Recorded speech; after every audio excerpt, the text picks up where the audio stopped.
Bismillah ve salatu ve selamu ala Resulillah ve ala alihi ve sahbihi ve men vala. İmam Bukhari rahmetullahi aleyhinki Sahih Bukhari namlı kitabındaki dersimizin devamında bugün İmam Bukhari Hazretleri mundaqdaydı. Bazanın mescitlerinde namaz okuş hakkı toxtulup İbn Avun degan büyük ulama işkiler takılıp kaldıgan da öy mescitlerinde namaz okugan deydi. Ameliyatda namaz, cemaatle okulan namaz şu mahallevi çoğ mescitlerde okuş, adam köp mescitlerde okuş, nayet abzel derecesi yuqur bolgan takdirdimi? Bunda ayrım küçük namazxon mescitlerde okusma yani cemaat namazı ada tapıdı degeni bildirdi. Amma fazilet jihatda adam qanchaki köp toplaşıdığan mescit deb nom berilgan mescit cami qatarlıq bunda o'rinlarda o'qigan namozniki darajasi katta bo'ldi albatta. Bu 477 numaralı hadisda İmam Bukhari Hazretleri bizga musaddad hadis so'zlab bergan edi deydi. Bu zot deydi bizga Abu Muaviye A'mash'tin, A'mash Abi Salih'tin bu kishi Abi Hurayra radhiyallohu anhu'dan bayon qilgan bo'lib, bu zot Payg'ambar alayhisolatu vassalamdan bayon qilib bundaq degan. Cenab-ı Resulullah aytadiki, hamda cemaat bilen okulgan yani köpçülük bilen okulgan namaz, kollektiften namazı özün öyde okugan namazdan yoki bazada okugan namazdan 25 derece artıq. Veya hamda bazada okulgan degeni çünkü bazada şu devirlerde pek çoğ mescitler yok. Yoki kichik namazxonalar bo'ladi da masalan. 10-20 adam o'qiydigan yoki bir dukkanning bo'lonlari bir yaymaxondek yerlar bo'ldi. Lekin jamoat bo'lsa, lekin u yerda masjiddek alayda farqli o'rin emas. Shu munosabatda, ya'ni shu bozorda o'qilgan namozni demoqchi. Agar bozorda bugünkidek katta cho'ng jamialar soni selingan bo'lsa, uning yo'li boshqa. Ya'ni odatdagi normal masjidga o'xshash hukm berildi uningga. Endi sizlarning biringlar bazırda okuyan namazı 25 derece artık dedi işte ama sizlerinin biringlar taharatni asa yaxshi kamil qilib masjid kirishlik sebep fakat namaz bo'lsa bu odamniki her mangan qadimi orqali Allah bir derecesini ko'tardi. Her ağan qadimi uchun bir xatolik o'chirdi masjidga kirgan qadar. Masjidga kirgan vaqtida ma'lum bir namozni kutib turgan bo'lsa onunğa farishtalar rahmat o'qiydi deydi. Navoda shu namoz o'qiyotgan majlisida turib, namozni kutib turgan bo'lsa, farishtalar rahmat o'qiydi. Ey Alloh, uning gunohini mag'firat qilgin. Ey Alloh, uning rahmat qilgin dedi. Endi oxiri bir shart qo'yib qo'ydi. Ma lam yuhdis fi. Shu namozxonda yoki namoz masjidda saqlab o'tgan jarayonda tartin buzib etmagan bo'lsa dedi. Bazı bu ma'lem yuhdis fi degan iboratni kalimani bir qism ulamolar g'aybat shikoyatga o'xshash, suxanchilikka o'xshash buni gunohlarni o'tkazmagan bo'lsa shu vaqtida boshqa farishtalar bo'lsin, boshqa odamlarga qazo bermagan bo'lsa deb bundaqmi bayon qilgan. Shu o'rinda shu namozniki shu saqlab turganning ajrini, farishtalarniki duosini aldı degeni bildirgan. Yani bazı rivayetlerde mesela 25, bazı bayanatlarda 27 degan. Bu şu namaz o'quvchiniki namozdagi holati qarab, ba'zilar uchun 25, ba'zilar uchun 27 ajr daraja yozilgan. Bu nima degan vaqtida shu namozga bo'lgan shu kishiniki ixlosi, namozdagi xushusi, jamoatning oz ko'pligi mazmuniga bog'liq hamda munosabatlik. Hamda burungi mezgillarda asosan nima bilan putulanmoqda, piyoda moqda. Masalan, hadisda qadam iborat keltirilgan. Lekin bugungi kunda cho'ng jamilarga masalan mashinalarda boradigan, motosikletlarda boradigan avvallar bor. Bu shu qadam hisobiga o'xshash bo'lamdi desa, albatta qadamning hisobi bo'ladi. Allohning qudrati ilohiy qadam hisobida ajr berdi degan bu Ibn Sayminning ko'z qarashi. İmkon qadar namozga minib kelganidan yaxshi. Chunki buningda odam jismoniy jihatdan foydasi bo'lgan bilan birga hamda odatlangan vaqtida insonniki o'y fikri xiyoli nihoyatda cheksiz bir cho'nqurlik bilan mangadi vaqtida zikr tasbih degandekchi. Hem tövende İmam Buxoriy Hazretleri mescitte ve mescitin başka orunlarda barmaklarını gereleştirişninki hükmü nime degan haqida to'xtalyapti. Bu 478 ve 479 numaralı hadis bulup, bu hadiste bizge Ahmed ibn Ömer Beşir'den bayan qilib bergan dedi, so'zlab bergan deydi o İmam Buxoriy Hazretleri. Bu zat dedi bizge Asim hadis so'zlab bergan. Asim dedi bizge vaqi hadis so'zlab bergan dadisidan. Bu dadısı Abdullah ibn Ömer'den ve Abdullah ibn Amr'den. Biri Amr ibn As'ның balası, biri Ömer ibn Hattab'ның balası. İkisining ismi Abdullah.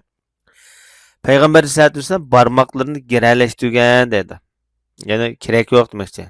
Barmaklarını gereleştirip tuğan. Bu gerek yok demekçi. 480. numaralı hadiste Asim ibn Ali şundaq deydi. Bizge Asim ibn Muhammed hadis sözlep bergen bolup, men bu hadisi dadamdan anlagan. Onu taza yadlayamaptikemen, onu bana vaqt dadısından oңşap berdi deydi bu hadisini kelmen. Bilenmegen unutup kalgan yerimni oңşap berdi dedi. Bu vaqt dadısından dedi. Vaqtning dadısı mundaq deydi. Dadam anladım dadamdan deydi vaqt. O dadam mundaq deydi. Abdullah mundaq degan ekan. Peygamber sallallahu aleyhi ve sellem mundaq debdi. Bu yani Abdullah ibn Amr ibn As bu. Ey Abdullah ibn Amr, sen şu bir türküm nachar kishilarniki orasida qilib qolsang qanday qilasan, nima ish qilasan deb bu shaklda degan dedi. Shu vaqtida barmoqni payg'ambar sollallohu alayhi vasallam giralashtirib turgan demoqchi. Ya'ni shu savolni qo'yib bo'lib, shu kishiga barmoqlarini shunday giralashtirgan. Amaliyotda bu hadis xili uzun hadis bo'lib, payg'ambar sollallohu alayhi vasallam bir kunisi nasihat qilgan shaklda Abdullah ibn Amr ibn As'ni chaqirgan. To'lab. Ey Abdullah, bu nachar kishilarniki to'pida qilib qolgan vaqtda qanday qilsa deganki, bu yerga husalatun nas degan nachar, yomon sifatli kishilar. Ya'ni bularni ta'riflab, bu qanday kishilar deb so'ralgan shu paytlarda. So'ralganda bu va'dasini buzadigan, va'dasiga vafo qilmaydigan, omonatdor emas. Mushtak kishilarni bu yerda husala, ya'ni nachar sifatli kishilar degan. Shu vaqt sen qanday qilasan degan. Payg'ambar sollallohu alayhi vasallam barmoqlarini shunday giralashtirib mushta olib ketadi. Ya'ni yaxshi bilan yomon mushta o'rlashib ketadi. Ya yaxshini bilgul olmaydi, ya yomonni bilgul olmaydi. Endi o'riyanmaydigan mushta olib ketadi. Yaxshi bilan yomon o'rg'ul olmaydi. Mu'min bilan munofiqni o'rg'ul olmaydi. Deb payg'ambar sollallohu alayhi vasallam da tamsil orqali, misol orqali bu yerda tushundirgan. Shuning bilan Peygamber sallallahu aleyhi ve sellem hem de sualını yani koyup bulup ahırda cevabını berip bu Abdullah ibn Amr ibn As'ın buyurgan. Şu paytlarda şu krizisga qanday qarash turish, o'zi bilgan, haq deb bilgan narsa uchun esib menish, yomon deb, nahaq deb qaragan narsadan yiroq turish, o'zining ahvoli bilan bo'lish, o'zining holatini yaxshilash, kishilarning orasida yuz bergan bu mashg'ulotlar bilan mashg'ul bo'lmaslik. Yani bu fitneden qutulishninki o'zini qutqizishning birdan bir chorasi degan. Hem de ulamolar bunday deb hem de biz nahiy munkar, amr ma'ruf qilmamdik deganda, amr ma'ruf qilinmaydigan, uning qurbati yetmaydigan, foydasi yetmaydigan masalanchi, ziyonliq tarafi ko'proq bo'lib qolgan odam bo'lib qolsa, amr ma'ruf qilish bu odamdan saqit. Fakat bu adam şu dili bilen, kalbi bilen karıştırısı buldu, şu işte yaman göz buldu.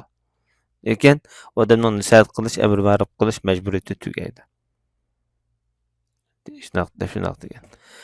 Payg'ambar sallallohu alayhi vasallam Abdullah ibn Amr ibn As'ga mushta bir paytni uchirtsa, shu vaqtida mushunday sifatli odamlar bilan oralish paytlarda sen o'zingni men burgandek mushta o'zining ishing bilan avamning ko'pchilikning ishidan sen o'zingni yiroq tut, o'zingning holingni o'ngsha deb ta'riflagan. Bu hamda Abdullah ibn Ömer ibn As'ga shunda degan bo'lsa, payg'ambar sollallohu alayhi vasallam bizning zamonimizda nima bo'lib ketgandi, Bu degan, 1000 yil burungi ishlar bu. sahabalar devirdiki meseleler. Peygamberimizden keyinki sahabalarning tabiinlar devirdik bulayotgan vaqalar. Ya Allah, neuzubillah. Allah o'zi saqlasin ya Rabb. Endi tövende 481 numaralı hadiste İmam Buxari rahmetullahi aleyh bizge Hallad ibn Yahya hadis sözlep bergen idi dedi. Bu zat dedi bizge Sufyan Abi Burda ibn Abdullah ibn Abi Burda'dın bu kişi çoğun hadisi Abi Musa'dın bu zat Peygamber sallallahu aleyhi ve sellem'den bayan kılıp hakikaten müminge köre nispeten bir nimaga kesek tam o'xshaydi degan. Bir-birini chingitib, masalan, bir qishni mundaq, bir qishni mundaq qo'ysak, bir-biriga giralishib, bu chingaydi, ching tutadi tamni. Mo'min mushunda bir-birini to'liqlaydi, chingitadi, kuchlantirdi degan. Yani barmoqlarini hatto giralashtirgan payg'ambar sollallohu alayhi vasallam. Yani demak bu giralashtirish bo'ladi demakda. Mushunda giralashtirib bir-biri misol olgan bu yerda. Texmo tushuntirish mukammal bo'lsin deb. 482 numaralı hadiste İmam Buxari Hazretleri bizge İshaq hadis sözlep bergen deydi. Bu zat dedi bizge Nezr ibn Shumayl sözlep bergen, hadis sözlep bergen. Bu zat dedi bizge İbn Avun haber bergen. İbn Sirin'den Ebu Hureyre radhiyallahu anhu'du bayan qilgan bo'lib, hamda Ebu Hureyre radhiyallahu anhu dedi bu yerda. Peygamber sallallohu alayhi vasallam bizge bizden bir namaz o'qib, kechki namozdan birisi bo'lsa kerak. İbn Sirin dedi bu yerda tabiin kishi. Bu namazı atıgan dedi Ebu Hureyre dep bergen. Yakup'ten ya Şam. Bu Ebu Hureyre dep bergen ki. Lekin men unutup kaldım dedi İbn Sirin. Şuna İbn Sirin bir yerde keşke namazdan birisi dep hadisinin tabirini munda algan. Ebu Hureyre dedi bizge işkirket namaz okudu Peygamberimiz sallallahu aleyhi. Ondan salam berdi. İşkirket okup bulam. Birinci teşahhüt salam beribdi. Sonra mescit Temde yüleglik yağaçның qışığı kelip bir xil perişan holatda o yağaçqa yo'linib turdi. Rasulullohning ichida bir xil bir kamtulik bor edi, bir rahatsiz holatda. O'ng qo'lini so'l qo'liga qo'yib giralashtirdi dedi. Shunda giralashtirib, ondan o'ng mang'izini so'l olqinning ustiga qo'ydi. Giralashtirib bo'lib, payg'ambar sollallohu alayhi vasallam shunda yonib qo'yib yo'landimdi. Cemaatler mescidin darvazından tarak çıkıştı. Mescidin 3 darvazası var. Tarak çıktı. Oylusu var mescidin. Şu vaxtda Peygamber mescidindeki. Onlar bir-biri deyişip ketdi. Namaz qasr qılınğandı. Namazın burun 3 rekat ya 4 rekat oqulduğan namaz. De bu keşik namaz degen bu 2 rekat okup kaldı. Namaz qasr qılınıp kaldı de. Kişilerin içinde Ebu Bekir Ömer'in ba. Bu işkeyle Peygamberimiz gep qilishdan bir xil emin oldu. Bu cemaatning içinde qo'li uzunroq bir odam bor ekanda. O odamni Zuliyeden qo'li uzun deb bunda chaqirdi. Bu kishi dediki, "Ya Rasululloh." Chunki Peygamber sallallohu alayhi vasallam bu kishiga ancha chaqchaq qilib qo'yatdi ekan. Chaqchaq qilgandan keyin bu odam bilan Peygamberimizning oralig'idagi to'solg'i sal yo'qolganda, bu odam hali Rasulullohga hamda aytilgandek yaqinchilik bilan gap qila oladigan kishi ekan. Debdi, "Ya Rasululloh, namozni unutib qoldimmi yoki qasr bo'ldi, qasr qilindim, namoz qisqartildimi?" Degandan keyin Peygamberimiz unutib qolmadim, qasrmi qilingan ish yo'q-ku, bunda buyruq yo'q dedi. Deb bo'lib, Zuliyeden bunda deydi ya. Qanday oldu degandan keyin hammalar shunda oldu ya Rasululloh. Mushta namozni unutib qoldilar degandan keyin Peygamber sallallohu alayhi vasallam darhol oldiga o'tib, jamoatning oldiga Aşı çıp qalğan namazını okudu, ondan salam berdi. Ondan tekbir etdi. Burunqa o'xshash yak uzunroq ondan sajda qildi. Ondan beshini ko'tarib, yana tekbir etdi, ondan yana tekbir etdi. Oldingidek yana uzunroq sajda qildi. Ondan beshini ko'tarib, tekbir etdi. Balkim ular hamda so'ragan bo'lishi mumkin. Ondan salam berdimi degandan keyin o kishi deydi ravi. Mening xabarimcha İmran ibn Husayn şundaq degan. Ondan salam berdi deb shundaq deydi. Endi bu yerda Peygamber sallallohu alayhi vasallam shu 4 rekat namozdan mesela 2 rekatni o'qib salam berib o'tgandan keyin sahobalarning degan so'zi bo'yicha darhol oldiga o'tiblam imom o'tadigan yerga 2 rekatni to'liq oxirini ulablam 2 rekat o'qidi-da. Ulab o'qib bu 4 rekatlik namoz bo'lsa kerak, shuni ulab o'qidi. Ulab o'qgandan keyin tashahhud o'qib ondan salam beribdi. Birinci salamni berib, andın tekbiri etdi. Bu hem de secde sahvinin tekbiri. Vaqtda ikki secde qilib, andın yana Peygamber sallallahu aleyhi ve sellem salam verdi. Masalam ahirki salam secde sahviniki ahirki salami. Bu hadiste bizge bu yerda muhim bo'lgan nuqta nima degan vaqtida Peygamber sallallahu aleyhi ve sellemniki işte qo'lni geralashtirib turgan holatlarini xilma-xil mayli namozdagi, masjiddagi masalan ba'zi holatlarni Peygamber sallallahu aleyhi ve sellemni ko'rsatib turadi. İmam Buxoriy rahmatullohi alayhi buni geralashtirib tursa bu kerak yo'q deb shuni bildirmoqchi. Ondan başqa bu yerdagi raviylar ichida hamda umuman hamma raviylarniki tarjimali boshda o'tgan. Biroq bu yerda birlam raviyniki tarjimali o'tmagan. U bo'lsa-mu 478-479 hadisdagi Hamid ibn Umar degan kishi. Bu kishi Imom Buxoriyniki ustozi ekan. O'ziniki shahri hozirgi Irondagi Nishapur shahrida 233-yil o'lib ketganligi xotirlangan. Hamid ibn Umar ibn Habs nomi bilan mashhur. Laqami Al-Bakravi deb atalgan. Hadis ulamolari nazarida bu odamni ishonchli deb baho bergan. Chunki Ibn Hibban, Ibn Hajar qatorliq ulamolar, hadis ulamolari bu odamni ishonchli deb o'ziniki kitoblarga kirgizganda. Bu odamniki masalan ustozlari Vazzah ibn Abdullah, Hammad ibn Zayd qatorliqlar bu odamning ustozi bo'ldi. Imom Muslim bilan Imom Buxoriy shogirdi. Qilib qolgan shogirdlarim shuda. Imom Muslim shunga 9 dona hadisni, Imom Buxoriy 6 dona hadisni o'sha ustozidan bayon qilib kitoblarga kirgizgan. Hamda hadis ilmiga qo'shgan tuhflar qatorida o'sha 15 dona hadis bu odamning nomida qilib qolgan. Bugungi bu hadisga diqqatimizni chekkan muhim nuqta Payg'ambar sollallohu alayhi vasallamniki mu'minga nisbatan bir kesak tamga o'xshaydi, bir-birini chingitib kuchlantirib turdi degan hadis. Bu Rasulullohniki hamda musulmonlarga, mu'minlarga berilgan o'rtaq bir manhajiy xarakterlik yo'l yo'riqi bo'lsa-mu, amaliyotda biz bundan uzoqlab ketdik. Bo'libmi o'sha ilm ahllari orasida, talabalar orasida bu avval taxim ig'ir bo'lib ketdi. O'zaro o'tgan so'rovlar masalan, lazzatlanadigan, huzurlanadigan gaplari masalan, boshqalarning gapi bo'lib qoldi masalan. Amaliyotda bu ahli ilmlar orasida, musulmonlar orasida bo'lishtirgan masala masalan, o xatolik albatta bo'ldi, har qanday insonda xatolik bo'ldi payg'ambardan boshqa. Lekin bu xatolik bo'lgan vaqtida xatolik o'tkazgichmi o'zingni samimiy uzr tilash, shu o'zing xatoligida samimiy bo'lish muhim endi. Kishilarning bu xatolikqa nisbatan gumoni ma'lum nuqtada aloqa. Uningda xo'sh bo'lish emas. Boshqalarningki yig'irdan xo'shulab ketadigan, boshqalarning xatoliqidan bir xil ko'ngli xursand bo'lib ketadigan asli munofiqlarning kasbdan auzubillah huzurlanadigan bo'lsa bo'lmaydi-da boshqalarning xatoliqidan.